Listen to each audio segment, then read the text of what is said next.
Welcome to the Horns of Light Chronicles. Peter Berbelis chronicles his family story, prophecy, and testimony. God's story unfolds from his grandfather in Lithuania, Nazi Germany, the Russian Revolution, to Ronald Reagan and the fall of the Berlin Wall, the gospel spreading across to Eastern Europe, how God called Peter to Petra, Jordan, and so much more as prophecy and testimonies unfold.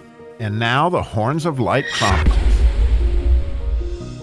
Welcome to Horns of Light, and Pete's journey on to Petra, Jordan, as we talked about many times in the Horn of Light adventure. But oh my goodness, what God is doing in the many strings of all our lives. And so, unfortunately, there was some abuse of the church that was going on that obviously taught some deep, hard lessons that we can learn. And kind of digging into Hebrews 12:27 today. Everything that can be shaken will be shaken.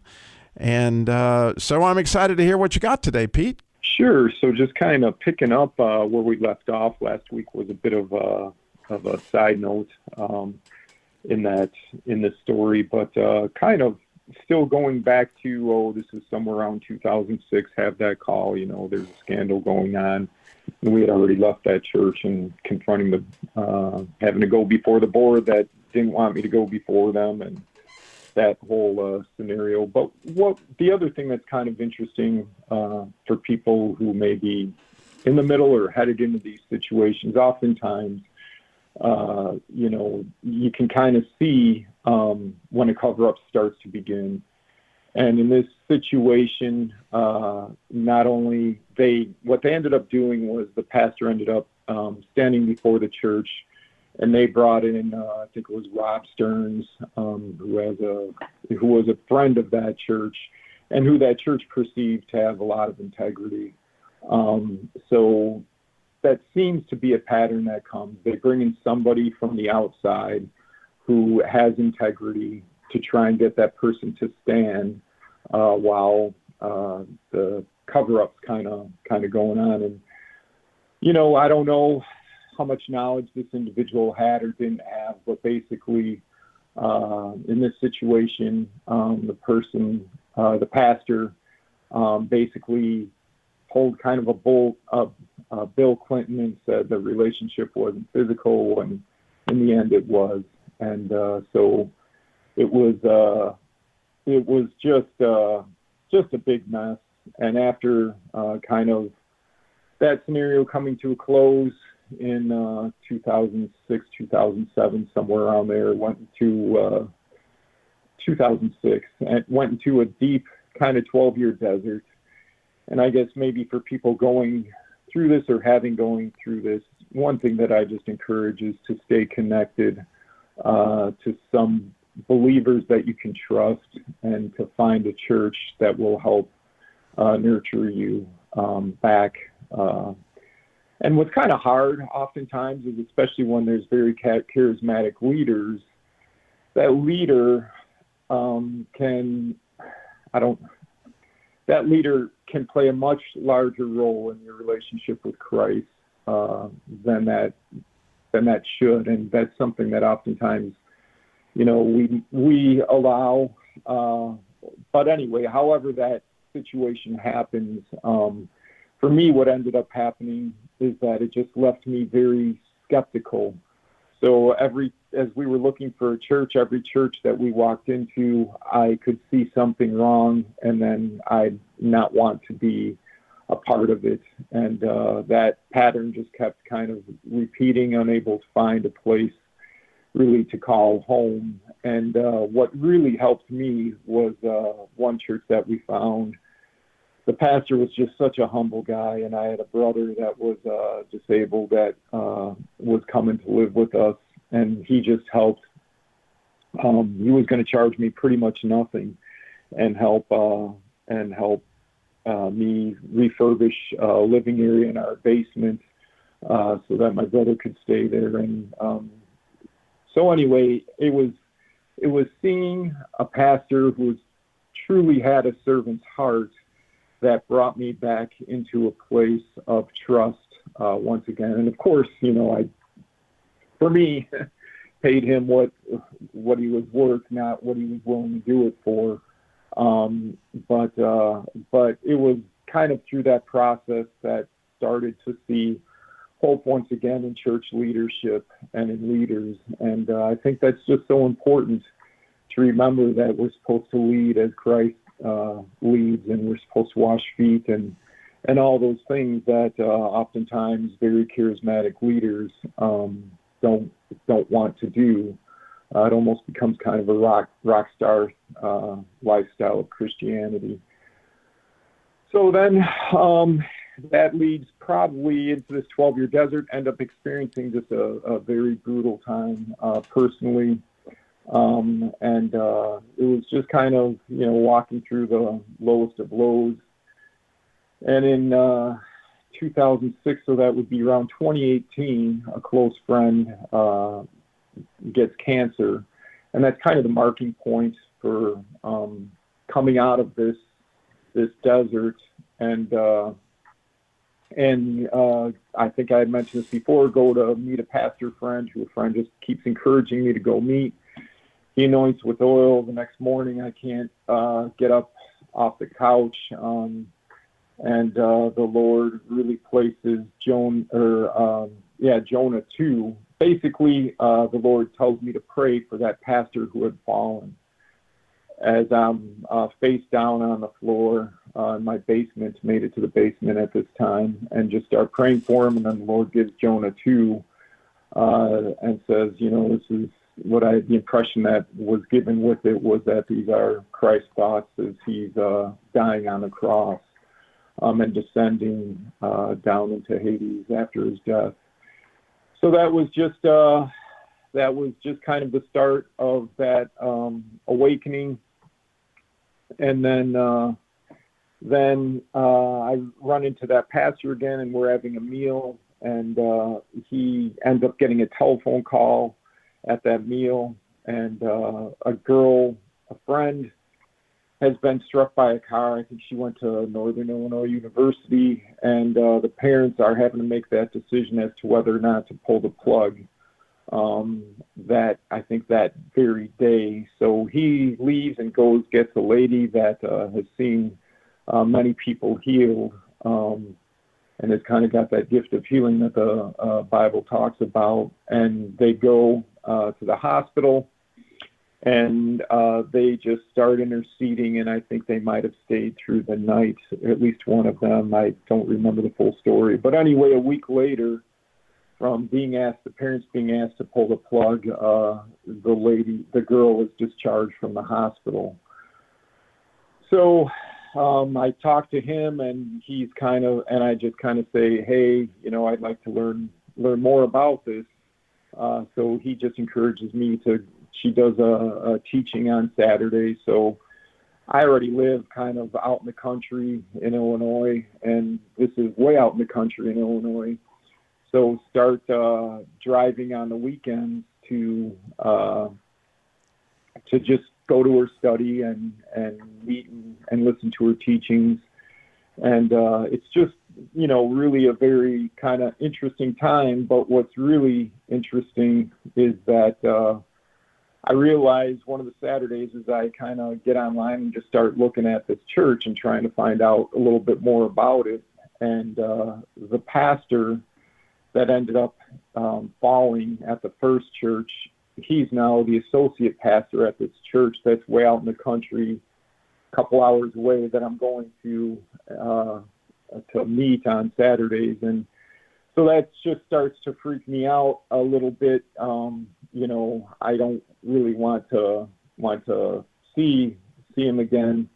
And so anyway, it just ended up with me praying for him some more, and then the head pastor resigns, and then he becomes the head pastor of that church, and ends up kind of the same. I don't know about the cheating stuff, but it ends up failing and falling, and some of my dear friends are hurt. And so I guess maybe the lesson to learn from that is I had to make a decision. I'd gone to focus on the family. This is going back to 2006.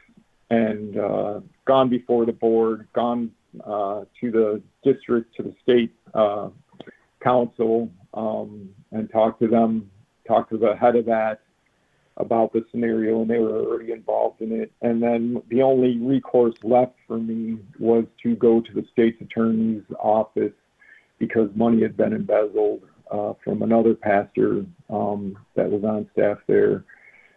And that was the hardest decision for me because these were people that I vacationed with. Our kids played together.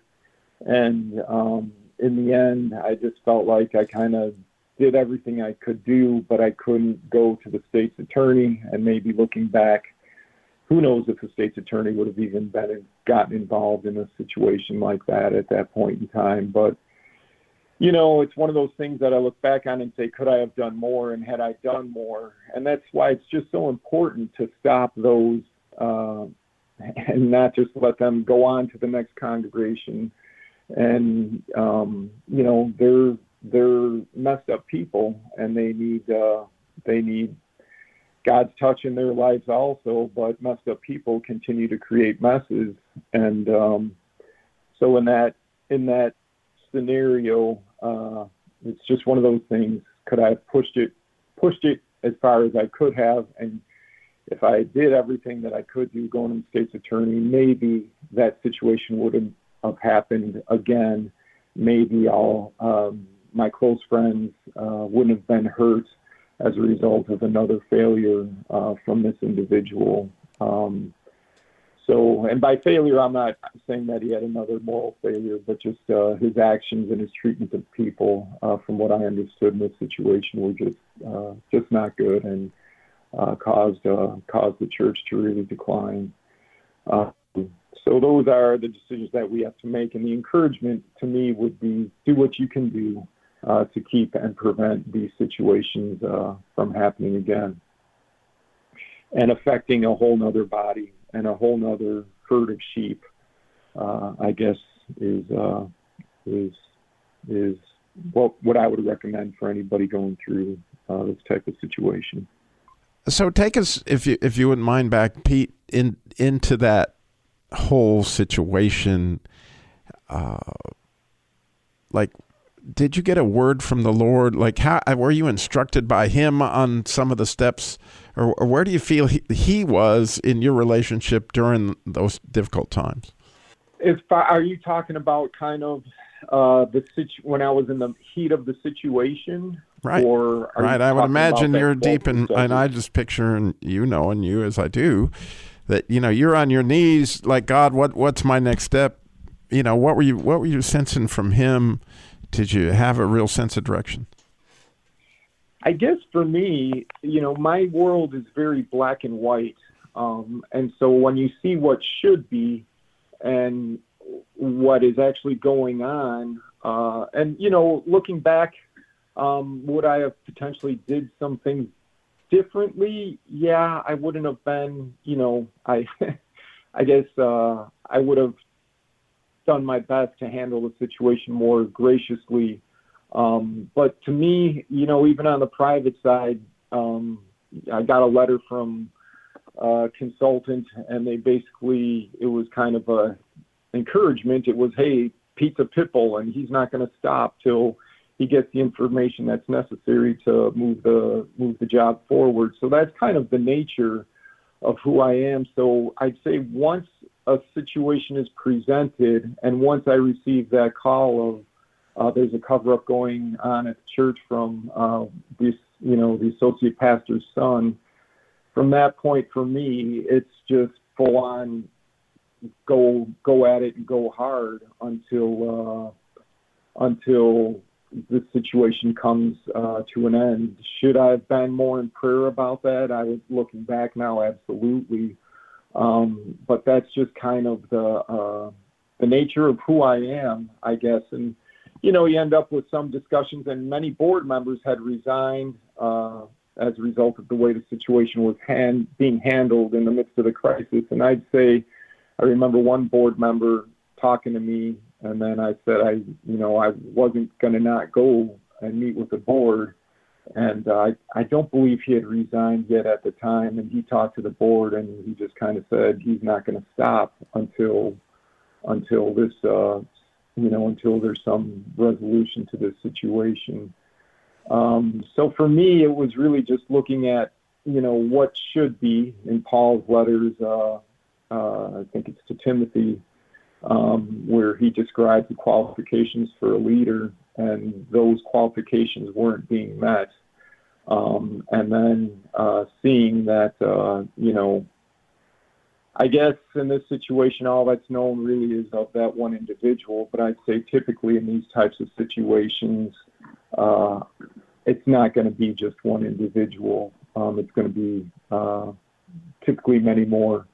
And so it was just a keep on going till you get to the end. And for me, that end was the state's attorney's office, and whether or not to go in or not go in. And in the end, it was just really difficult to do, knowing that the person who had embezzled the money was an associate pastor's wife, and they had very young children. And what would that be like if the nth degree happened and she had to spend her life in prison? Now, that was disclosed to the church as far as the amount was never disclosed, but hey, this money had been embezzled, and we had made an agreement that this family had to pay back that money.